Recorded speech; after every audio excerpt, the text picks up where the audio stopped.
വാസ്തുശാസ്ത്രപ്രകാരം അലമാരകളും ഷെൽഫുകളും സ്ഥാപിക്കുന്നത് പ്രത്യേക സ്ഥാനം തന്നെയുണ്ട്. ആവശ്യത്തിൽ കൂടുതൽ കബോർഡുകളും ഷെൽഫുകളും സ്ഥാപിച്ച് അതിൽ ഒരിക്കൽ പോലും ഉപയോഗിക്കാത്ത സാധനങ്ങൾ കുത്തി നിറയ്ക്കുന്നത് ഭവനത്തിൽ നെഗറ്റീവ് എനർജിക്ക് കാരണമാകും. നമ്മുടെ ആവശ്യങ്ങൾ മുൻനിർത്തി മിതമായ സ്റ്റോറേജ് സൗകര്യങ്ങളാണ് വീട്ടിൽ ഒരുക്കേണ്ടത്.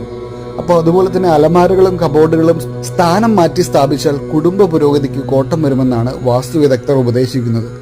വീടിനുള്ളിൽ സാധനങ്ങൾ ചിട്ടയായി ക്രമീകരിക്കുന്നതിനും അതിലൂടെ ഭവനത്തിൽ പോസിറ്റീവ് അന്തരീക്ഷം വർദ്ധിപ്പിച്ച് കുടുംബ ഐശ്വര്യം നിലനിർത്താനുള്ള മാർഗങ്ങൾ വാസ്തുശാസ്ത്രത്തിൽ പറയുന്നുണ്ട്. ഗ്രഹത്തിന്റെ വടക്ക് ദിക്കിന്റെ അധിപൻ കുബേരനാണ്.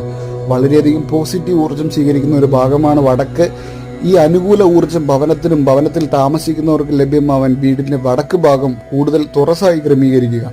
അതിനാൽ തന്നെ ആ ഭാഗത്ത് നമ്മൾ ഷെൽഫ് പോലെയുള്ള കാര്യങ്ങൾ ക്രമീകരിക്കുന്നത് ഉത്തമമല്ല.